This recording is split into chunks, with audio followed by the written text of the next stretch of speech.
चंद्रमा के समान है। और चौथे स्थान पर सोहंग पुरुष का जो स्वरूप है वो दोपहर के सूर्य के समान महाप्रकाशवान स्वरूप है। और वहां के धनी का दर्शन करने के बाद में ताके परे धाम सतनामा, बीन बजे सतलोक ठिकाना। सोहंग देश के ऊपर वो पांचवा देश आता है, जैसे महात्माओं ने सचखंड देश कहा। वो सचखंड देश अजर अमर अविनाशी सदा एक रस रहने वाला देश है। वहां न काल है, न कर्म है, न दुख है, न संताप है, न पुण्य है, न पाप है। जो जीवात्माएं वहां पर पहुंच जाती हमेशा के लिए जन्म मरण के बंधनों से आजाद हो जाते हैं। वहां के जो मालिक हैं वो सत्पुरुष भगवान हैं, जिनके रोम रोम में खरबों खरब सूरज चांद सितारे प्रकाशवान। वही हमारे आपके सच्चे मालिक हैं, वही हमारे आपके सच्चे पिता हैं। अरे हमको आपको वहीं से नीचे उतारा गया, फिर शब्द को पकड़ करके शब्द शब्द पौड़ी पर चढ़कर पहुंचो सचखंड सतनाम। तो शब्द कब पकड़ में आएगा? जब आप भजन करोगे। और भजन कैसे किया जाएगा जरा अच्छी तरह से समझ लीजिए। ये आंख और कान को बंद करिएगा, लेकिन मन को रोकिएगा। ऐसे समय पर तुम्हारा ये मन जरूर भागेगा। अभी आप यहाँ सत्संग में बैठे हो, शरीर भले तुम्हारा यहाँ बैठा, लेकिन मन सारी दुनिया में भाग रहा। अब किसी को कोई बात याद आ गई, मन आपस में बातचीत करने लगा। कोई बाल बच्चों को छोड़ करके आया, मन बाल बच्चों में पहुंच गया। कोई दुकान दफ्तर छोड़ करके आया, मन दुकान दफ्तर में पहुंच गया। कोई खेती बाड़ी छोड़ करके आया, शरीर बेचारा यहाँ बैठा, मन खेत में गेहूं की कटाई कर रहा। तो ऐसे भजन से कोई लाभ नहीं होगा। कबीर साहब ने लिखा है कि कबीर पापी भगत न भावे, हर पूजा न सुहाए, माखी चंदन पर हरे, और जहां विगंध तहां जाए। जैसे मक्खी चंदन या कस्तूरी पर नहीं बैठती है, बल्कि रात दिन गंदगी में भिनभिनाती रहती है, ठीक उसी प्रकार से हम मनुष्यों का हाल है। हमारे आपके बुरे खोटे पाप कर्म हमें महात्माओं की तरफ जाने नहीं देते, उनके वचनों को सुनने नहीं देते। और जबरदस्ती बैठा भी दिया जाए सत्संग में तो हम लोगों को नींद आ जाती है, हम सो जाते हैं। प्रेमी भाई बहनों, ये सब हमारे मन की खुराफात है। जिन्होंने मार मन डाला उन्हीं को सूरमा कहना, बड़ा बैरी ये मन घट में, इसी का जीत न कटना। अगर दुनिया में कोई हमारा दुश्मन है वो केवल तुम्हारा अपना ये मन है। ये मन रूपी रावण कब मरेगा? जब 9 द्वारों पर फतेह हासिल करके तुम यहाँ 10वें द्वार पर चढ़ जाओगे, तब सही मायने में दशहरा मनाई जाएगी। अरे बाहर की दशहरा नहीं है जो लकड़ी का रावण बना देते हो और फूंक फांक करके घर चले आते, कहते भाई हमने रावण मार दिया। अरे महात्माओं ने कहा था भाई सही मायने में तुम दशहरा कब मनाओगे? जब 9 द्वारों पर फतेह हासिल करके तुम यहाँ 10वें द्वार पर चढ़ जाओगे, तब सही मायने में विजयदशमी मनाई जाएगी। तब ये मन रूपी रावण तुम्हारा मरेगा और तब तुम्हारी ये जीवात्मा, इसी जीवात्मा को महात्माओं ने राम भी कहा। अरे हम कोई अपने मन से नहीं कह रहे, धर्म ग्रंथों में लिखा हुआ, एक राम दशरथ का बेटा, एक राम घट घट में लेटा, एक राम का सकल पसारा, एक राम है सबसे न्यारा।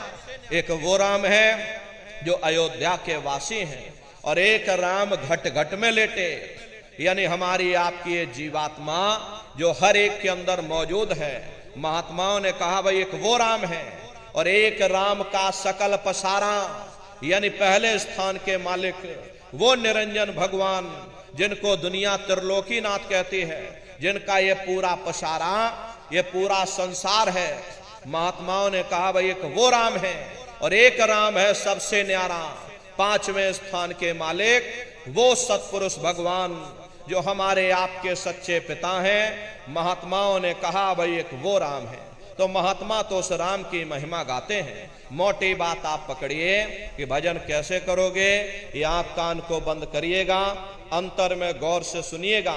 शुरू में सीटी जैसी आवाज आप सभी को सुनाई पड़ेगी, उसे पकड़ लेना, सुनते रहना। जब लगातार कुछ दिनों तक सुनते रहोगे तो एक समय ऐसा आएगा दोबारा आपको अनुभव होगा कि कहीं बड़ी दूर से एक महीन आवाज, घंटे और शंख की आवाज हमारे कानों में बज रही, और जब घंटे शंख की आवाज आपको अपने अंदर सुनाई पड़ने लग जाए, तब आप सीटी की आवाज को छोड़ देना और घंटे शंख की आवाज को पकड़ लेना। एक बार प्रेमी भाई बहनों, आप उस आवाज को पकड़ लो, फिर वो आवाज आपको नहीं छोड़ेगी, खींच करके शरीर से बाहर कर देगी। रोज आना, रोज जाना, रोज ब्रह्मांडों की सैर करना, रोज देवी देवताओं के दर्शन करना, रोज घर बैठे भगवान राम के दर्शन करना, रोज घर बैठे भगवान कृष्ण के दर्शन करना, और घूम करके फिर अपने शरीर रूपी घोंसले में वापस ले आना। तो सुमरन, ध्यान और भजन, तीन क्रियाएं आपको बताई गई, नित्य नियम से करिएगा। नागा नहीं होना चाहिए। शरीर को आप भोजन देते हो, सुबह दोपहर शाम रात भोजन करते रहते, लेकिन कभी तुमने विचार ये नहीं किया, ये जीवात्मा जो जन्म जन्मांतरों से बेचारी भूखी प्यासी बैठी है, जिसकी शक्ति से तुम्हारा ये भारी भरकम शरीर चल रहा, तो कभी अपनी जीवात्मा को तुमने भोजन नहीं दिया। और इसका भोजन भजन है, इसका भोजन शब्द है, इसका भोजन नाम है। अपना ये नियम बनाओ कि पहले हम अपनी जीवात्मा को भोजन देंगे, फिर अपने शरीर को भोजन देंगे। अगर ये नियम तुम्हारा बन गया, तुम्हारा लोक भी बन जाएगा, तुम्हारा परलोक भी बन जाएगा। प्रेमी भाई बहनों, उस मालिक को पाने के लिए तुम्हें कोई घर बार नहीं छोड़ना, तुम्हें कोई जात बिरादरी नहीं बदलनी। ये जात पात के रगड़े झगड़े ये तुम्हारे अपने नहीं है, ये सिर्फ मन की खुराफात है।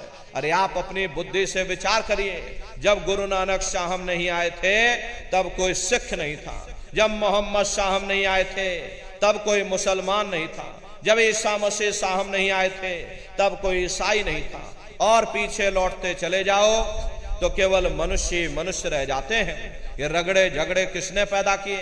ये हमने आपने पैदा किए।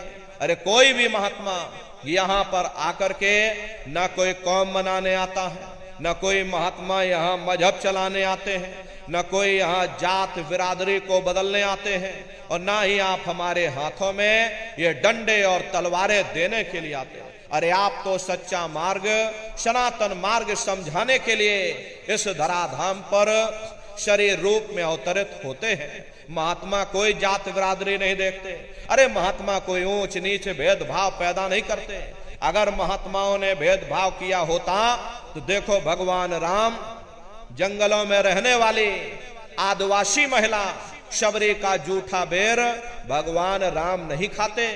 निर्मल मन जन सो मोह पावा, मोह कपट छल छिद्र न भावा। इसीलिए महात्मा कहते हैं जाति पात पूछे नहीं कोई, हर का भजय सो हर का हुई।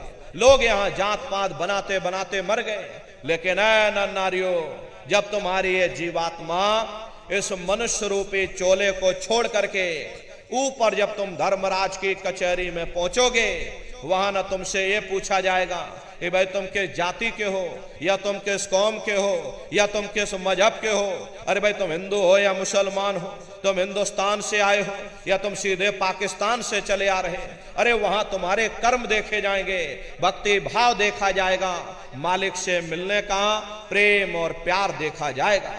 इसीलिए महात्मा कहते हैं भाई मालिक को पाने के लिए तुम्हें कोई जात बिरादरी नहीं बदलनी, तुम्हें कोई घर परिवार नहीं छोड़ना, तुम्हें कोई बाल बच्चे नहीं छोड़ने, तुम्हें कोई जंगलों पहाड़ों में नहीं भटकना, तुम्हें कोई काले नीले पीले कपड़े नहीं पहनना, तुम्हें कोई गर्म पानी ठंडे पानी में गोता नहीं लगाना, तुम्हें कोई साधु सन्यासी और बाबा नहीं बनना। अरे भाई तुम अपने अपने घर परिवार में रहो, अपने अपने बाल बच्चों के साथ रहो, अपने अपने समाज में रहो, समाज की रीत नीत नियम के अनुसार रहो, मेहनत और ईमानदारी से काम करो, और 24 घंटे में से घंटा 2 घंटा समय निकाल करके सुमरन ध्यान और भजन करिएगा। यही दौलत तुम्हारे काम आएगी। बाकी सब रगड़े झगड़े ये सब तुम्हारे यहीं पड़े रह जाएंगे। सुई की एक नोक भी तुम्हारे साथ में जाने वाली नहीं है। बड़े बड़े राजे महाराजे आए, सारी जिंदगी उन्होंने ये किला बनाते बनाते गुजार दिया। आज उनके किलों को जाकर देखिए, आज खंडहर बने पड़े हुए। विश्व विजेता सिकंदर सारी दुनिया पर राज करने का ख्वाब देखता था, वो भी मुट्ठी खोल करके चला गया। अरे कोई क्या साथ लेकर जाएगा? जो चीज तुम्हारे साथ में जाने वाली वो केवल परमात्मा की भक्ति है। इसलिए प्रेमी भाई बहनों, वो दौलत कमा लो जो अंत समय में तुम्हारे काम आवे, वरना ये समय तुम्हारा निकलता जा रहा, ये श्वासों की पूंजी ये दिन प्रतिदिन कम होती जा रही, और एक समय ऐसा आएगा ये बुलबुला तुम्हारा फूट जाएगा, फिर न जाने ये मनुष्य शरीर तुमको मिले न मिले, अरे भटकते रह जाओगे युगों युगों के लिए उन नरकों और चौरासियों में। इसलिए प्रेमी भाई बहनों, अहो भाग्य है आपका, आपको ये मनुष्य शरीर मिल गया, आपको ये मौका मिल गया, इस मौके का लाभ उठाओ। मनुष्य रूपी मंदिर में बैठ करके वो आत्मधन कमा लो, वो खजाना कमा लो, जिससे तुम्हारी जीवात्मा का कल्याण हो जावे। तो सुमरन ध्यान और भजन नित्य नियम से करिएगा। और देखो प्रेमी भाई बहनों, हमारी आपसे प्रार्थना है कि आप सभी लोग शाकाहारी रहिएगा, क्योंकि हमारे गुरु महाराज ने शाकाहार पर विशेष जोर दिया। गुरु महाराज हमारे कहते थे कि बच्चे बच्चियों, तुम लोग शाकाहारी रहना, शाकाहार का प्रचार करते रहना, इसी से देश और दुनिया में भारी परिवर्तन होगा। प्रेमी भाई बहनों, परिवर्तन कोई कानून बनाने से नहीं होगा, परिवर्तन कोई फांसी देने से नहीं होगा, परिवर्तन कोई आंदोलन तोड़फोड़ हड़ताल करने से नहीं होगा। परिवर्तन तब होगा जब लोगों के विचार बदलेंगे, लोगों की भावनाएं बदलेंगी, और विचार जब बदलेंगे जब लोगों का खान पान शुद्ध होगा। देसी कहावत है, जैसा खाए अन्न वैसा होए मन। जब इंसान पशुव्रती भोजन करेगा तो उसकी बुद्धि स्वतः ही पशुओं जैसी हो जाएगी। फिर जिस शराब के नशे में माँ बहन बेटी की पहचान खत्म हो जाए, उस शराब को पी करके यह कैसे पता चलेगा कि क्या अच्छा और क्या बुरा है। यही कारण है कि आज घर समाज में ये दुनिया भर के अत्याचार और दुनिया भर के व्यभिचार फैले हुए। अरे हम लोग देखिए मंदिर बनवाते हैं, उन मंदिरों में नहा धो करके जाते, कहते भाई परमात्मा के रहने की जगह है, हमको नहा धो करके जाना चाहिए, फूल अगरबत्ती ले जाना चाहिए। कोई उन मंदिरों में कूड़ा कचड़ा नहीं डालता। अगर तुम कूड़ा कचड़ा डालोगे तो आपस में लाठियां चल जाएंगी। फिर ये जो हरि मंदिर है, ये पंच भौतिक शरीर जिसे महात्माओं ने हरि मंदिर कहा, इसमें तुम हाड़ मांस के लोथड़े डालते हो, इसमें तुम शराब के कतरे डालते हो, इसमें तुम मुर्गा मुर्गी काट करके डाल रहे। अरे अपने बनाए हुए ईट गारे के मंदिर की तुम कद्र करोगे, और परमात्मा के बनाए हुए इस मानव मंदिर को, इस हरि मंदिर को तुमने जीते जी कब्रिस्तान बना दिया तो सख्त सजा मिलेगी। अरे महात्माओं ने लिखा है कि तिल भर मच्छी खाई के कोट गऊ दे दान, काशी करवट जामरे निश्चय नरक निदान। यदि तिल भर भी मच्छी खा करके फिर चाहे कोटान कोट तुम गऊओं का दान करो, और काशी में जाकर के मत्था रगड़ते रगड़ते अपनी पूरी जिंदगी वहां पर गुजार दो, फिर भी तुमको तुम्हारे गुनाहों की सजा मिलेगी, कोई बच नहीं सकता। क्योंकि ये कर्म भूमि है, यहां तुम जैसा कर्म करोगे वैसा फल तुमको मिलेगा। देखिए इस कर्म भूमि पर कृष्ण भगवान तक नहीं बच पाए। उस समय बाली को छिप करके बाण मारा, वही बाली कृष्ण अवतार में बहेलिया बन करके आ गया। कृष्ण भगवान के पैरों में पद्म चमकता था, हिरण की आंख समझ करके बहेलिये ने निशाना मार दिया, और जब पास में आकर के देखा कृष्ण भगवान थे। अफसोस करने लगे, लेकिन कृष्ण भगवान ने उसको समझाया कि भाई इसमें तुम्हारा कोई दोष नहीं, उस समय हमने तुमको मारा, आज तुमने हमको मार दिया, हमारा तुम्हारा अदला बदला पूरा हो गया। कर्म प्रधान विश्व रच राखा, जो जस करे सो तस फल चाखा। ये कर्मों का ऐसा देश है, यहाँ तुम जैसे बीज बोगे वैसे ही फसल काटोगे। इसलिए प्रेमी भाई बहनों, हमारी आपसे प्रार्थना है कि आप सभी लोग शाकाहारी रहिएगा।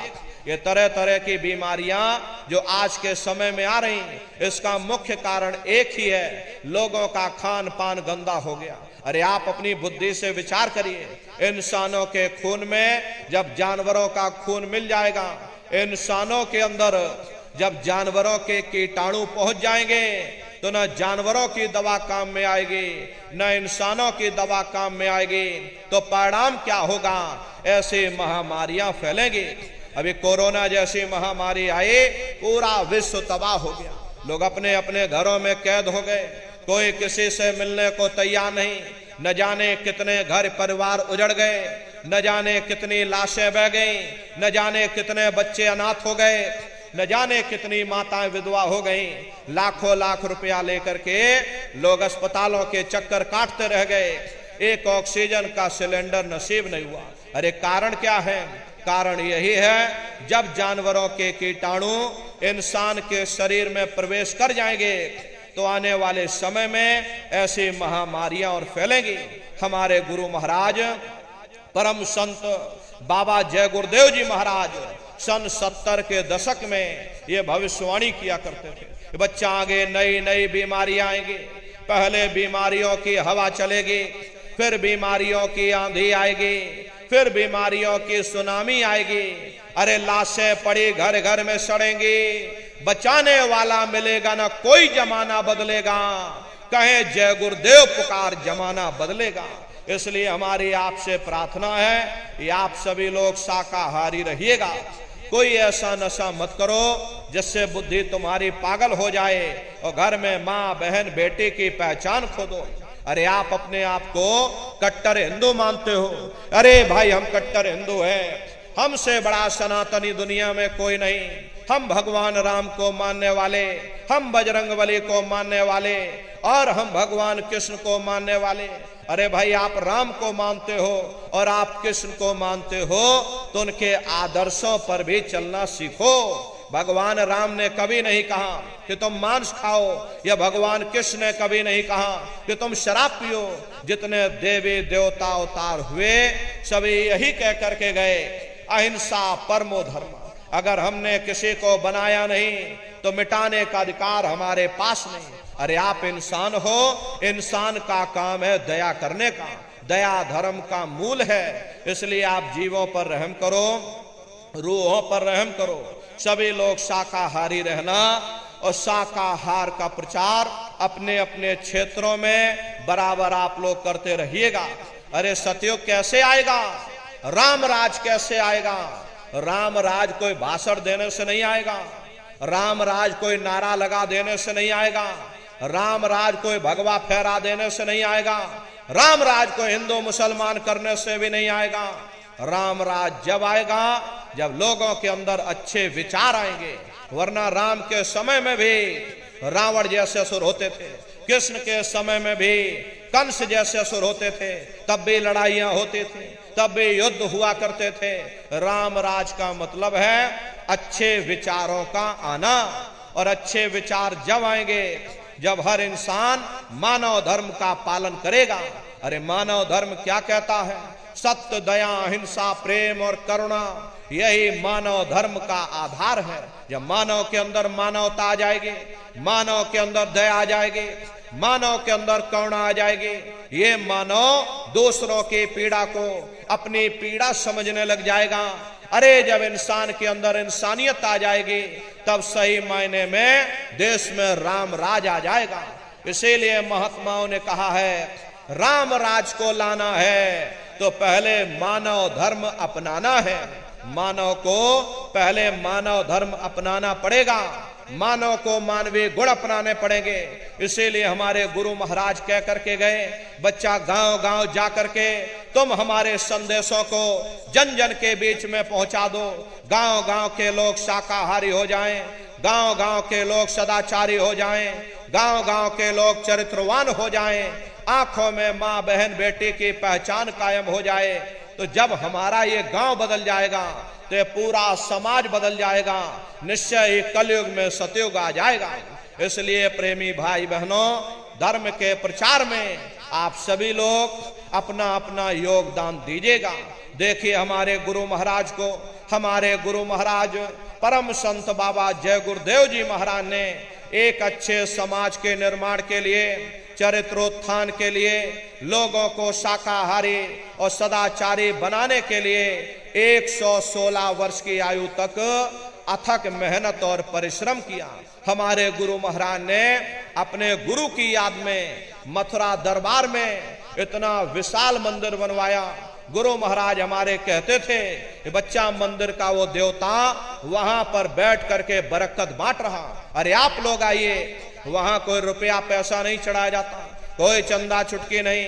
अरे आप लोग आए, मंदिर के देवता के सामने अपनी एक बुराई को चढ़ा दीजिए। वहां पर बुराई चढ़ाई जाती है कि हम आज से मांस मछली नहीं खाएंगे, हम आज से अंडा शराब का सेवन नहीं करेंगे, हम आज से झूठ नहीं बोलेंगे, हम आज से किसी को धोखा नहीं देंगे। अरे आप अपनी एक बुराई चढ़ा दो, आपकी एक मनोकामना पूरी होगी। ऐसा वरदानी मंदिर हमारे गुरु महाराज ने अपने गुरु की याद में मथुरा दरबार में बनाया है। गुरु महाराज हमारे कहते थे कि बच्चा इस मंदिर के मुंडेर से यदि कोई पंछी भी गुजर जाएगा उसे मानव योनि मिल जाएगी। ये महिमा गुरु महाराज गा करके गए।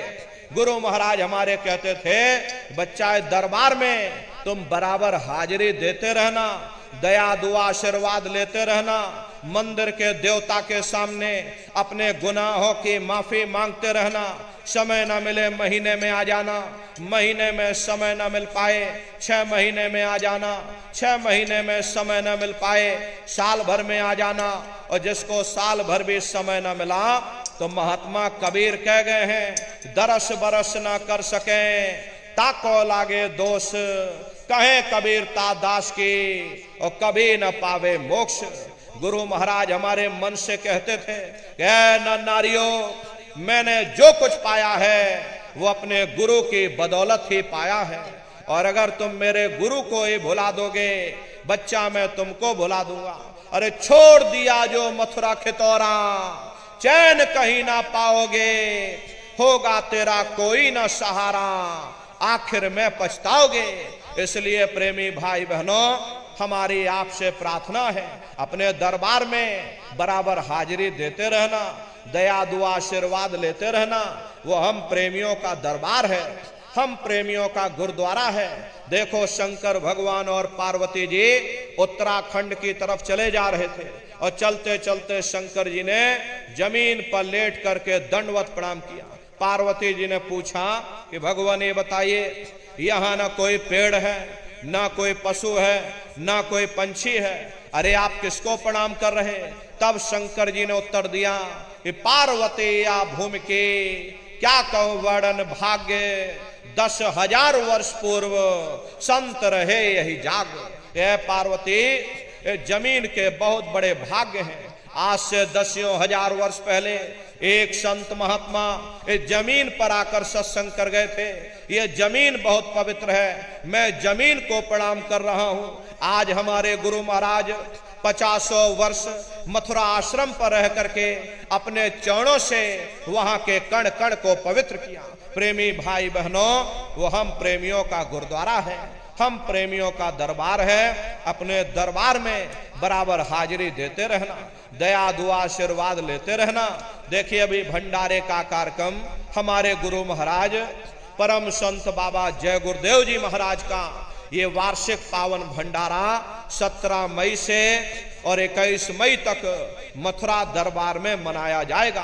तारीख आप सभी लोग याद रखिएगा, 17 मई से और 21 मई तक मथुरा दरबार में हमारे गुरु महाराज का ये वार्षिक पावन भंडारा होने जा रहा। तो आप सभी प्रेमी भाई बहन भंडारे के कार्यक्रम में सब परिवार सादर आमंत्रित हैं, आप लोग पधारिएगा। अरे अपने दरबार का दर्शन करना। देखिए मथुरा दरबार में हमारे गुरु महाराज की एक छोटी सी गौशाला भी है। हमारे गुरु महाराज के पास में कुल 2 गाय थी। 2 गायों का इतना बड़ा परिवार है, बाहर से कोई गाय नहीं मंगवाई। 2 गायों का इतना बड़ा परिवार है कि आज के समय में करीब करीब 3,000 गायें हैं और 3,000 के ऊपर सांड हैं। गौशाला अलग है और नंदीशाला अलग है। हमारे यहाँ किसी को बाहर नहीं भेजा जाता, क्योंकि हमारे गुरु महाराज कह करके गए कि बच्चा ये मेरी प्यारी गाय है, इनको यहीं रखना, यहीं सेवा पानी करना। इसीलिए चाहे गाय हो या चाहे बैल हो, हमारे यहाँ किसी को बाहर नहीं भेजा जाता। गायों के लिए अलग से गौशाला है और सांडों के लिए अलग से नंदीशाला बनी है। उसी के बगल में अपना एक बहुत बड़ा कॉलेज है जिसमें 2,500 से 3,000 बच्चे निःशुल्क विद्या अध्ययन करते हैं। कॉपी किताब पढ़ाई लिखाई भोजन पानी बिल्कुल निःशुल्क है। उसी के बगल में अपना एक बहुत बड़ा अस्पताल है। प्रेमी भाई बहनों, वो गुरु महाराज की कर्म भूमि है और हमारे गुरु महाराज की जन्मभूमि, जहां पर हमारे गुरु महाराज का जन्म हुआ, अरे आपके पड़ोस में ही जिला इटावा ग्राम खितौरा पड़ता है। जैसा भव्य मंदिर मथुरा दरबार में बना हुआ, उसी तरह से भव्य मंदिर हमारे गुरु महाराज की जन्मभूमि पर यानी खितौरा धाम में बन करके तैयार हो चुका। ये जो आप पोस्टर देख रहे हो प्रेमी भाई बहनों, ये गुरु महाराज की जन्मभूमि का मंदिर है। और इधर जो ये पोस्टर लगा है, ये मथुरा दरबार का मंदिर है। तो समय निकाल करके दरबार में आप लोग पधारिएगा, अपने अपने बच्चों को भी साथ में लेकर के आइएगा। हम लोग ये सोचने लगते हैं कि अरे बच्चों को क्या करेंगे ले जाकर, ये बच्चे छोटे हैं, इनको घर में रहने दो, इनको पढ़ाई लिखाई करने दो। अरे पढ़ाई लिखाई जरूरी है, हम आपकी बात मानते हैं, ये आज के समय में शिक्षा बहुत जरूरी है। अरे हमको भी गुरु महाराज ने पढ़ाया लिखाया। प्रारंभिक शिक्षा हमारी गुरु महाराज की जन्मभूमि पर हुई, क्योंकि जो गुरु महाराज की जन्मभूमि है खितौरा धाम, वही हमारी भी जन्मभूमि है। प्रारंभिक शिक्षा हमारी वहीं पर हुई। उसके बाद 5-6 वर्ष की उम्र में गुरु महाराज अपने साथ मथुरा ले आए। आगे की तैयारी गुरु महाराज ने मथुरा में कराई। तो कहने का मतलब यह है कि हमारे गुरु महाराज ने हमको भी पढ़ाया लिखाया। लेकिन प्रेमी भाई बहनों, पढ़ाई लिखाई के साथ साथ अच्छे संस्कार भी जरूरी हैं। और संस्कार कोई MA BA की डिग्री कर लेने से नहीं पड़ जाते। अगर MA BA की डिग्री कर लेने से ही इन बच्चों के अंदर संस्कार पड़ गए होते तो हिंदुस्तान में इतने वृद्धाश्रम न खोले जाते। अरे संस्कार पड़ेंगे महात्माओं के वचनों से, संस्कार पड़ेंगे सत्संग के माध्यम से। ये बच्चे देश के भविष्य हैं। इन बच्चों के अंदर अच्छी शिक्षा के साथ साथ अच्छे संस्कार डालना ये समय की बहुत बड़ी मांग है। आज के समय में बच्चों के अंदर संस्कारों की कमी देखी जा रही है। वरना पहले के समय में अकेले माँ बाप अपने 4-4 बच्चों को पाल लेते थे, लेकिन आज के समय में वही 4-4 बच्चे, वही MA BA और डिग्री और डिप्लोमा किए हुए बच्चे अपने माँ बाप को रोटी नहीं खिला पा रहे। शादी हो जाती है, घर परिवार बांट करके रख दिया, जमीन जायदाद बांट करके रख दी, चूल्हा चौका बांट करके रख दिया, यहाँ तक कि बेचारे बूढ़े माँ बाप को भी बांट करके रख दिया। 10 दिन तुम हमारे घर छोड़ दो और 10 दिन बाद ले जाओ अपने घर रोटी खिलाओ। ये सब क्या है? ये संस्कारों की कमी है। ऐ माताओं बहनों, ये बच्चे तुम्हारी धरोहर हैं, ये बच्चे तुम्हारे जीवन की पूंजी हैं। अरे अपनी पूंजी को संभाल करके रखिएगा। इन बच्चों को आप बचपन से तैयार करो, इनको अच्छी शिक्षा देना, इनको अच्छे संस्कार देना, इनको शाकाहारी बनाना, इनको सदाचारी बनाना, इनको चरित्रवान बनाना, और इनको भी तुम राम और कृष्ण बना दो। यही बच्चे बड़े हो करके अपने माँ बाप का नाम रोशन करेंगे, घर और समाज का नाम रोशन करेंगे। इसलिए प्रेमी भाई बहनों, अपने अपने बच्चों के साथ, इस परिवार वालों के साथ आप सभी प्रेमी भाई बहन भंडारे के कार्यक्रम में कृष्ण भगवान की नगरी मथुरा में आप सभी लोग सब परिवार सादर आमंत्रित हैं। आप लोग पधारिएगा। सुमरन ध्यान और भजन बराबर आप लोग करते रहना। इतना जान लो प्रेमी भाई बहनों, ये रास्ता बिल्कुल सच्चा है। आप करोगे, आपको अनुभव होगा, दिखाई भी पड़ेगा, सुनाई भी पड़ेगा। अरे तुम्हारा लोक भी बन जाएगा और तुम्हारा परलोक भी बन जाएगा। इसलिए नित्य नियम से 24 घंटे में से घंटा 2 घंटा समय निकाल करके अपने अपने घरों में बैठ करके सुमरन ध्यान और भजन बराबर अभ्यास आप लोग करते रहिएगा। इसी के साथ अब हम अपनी वाणी को विराम देते हैं। आप लोगों ने अपना कीमती समय हमको दिया, इसके लिए आप सभी प्रेमी भाई बहनों को बहुत बहुत साधुवाद है। कहने सुनने में। यदि हमसे कोई गलती भूल चूक हुई हो, हम छोटे हैं, आप सभी लोग, हमारी माताएं बहनें बूढ़े बुजुर्ग, हमको छोटा समझ करके आप सभी प्रेमी भाई बहन हमको क्षमा करिएगा। बोलो जय गुरुदेव।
अभी हम नीचे उतर जाएंगे, बारी बारी से आप लोगों से मिल भी लेंगे, लेकिन आप लोग कोई धक्का मुक्की या जल्दबाजी मत करिएगा, आराम आराम से आइएगा।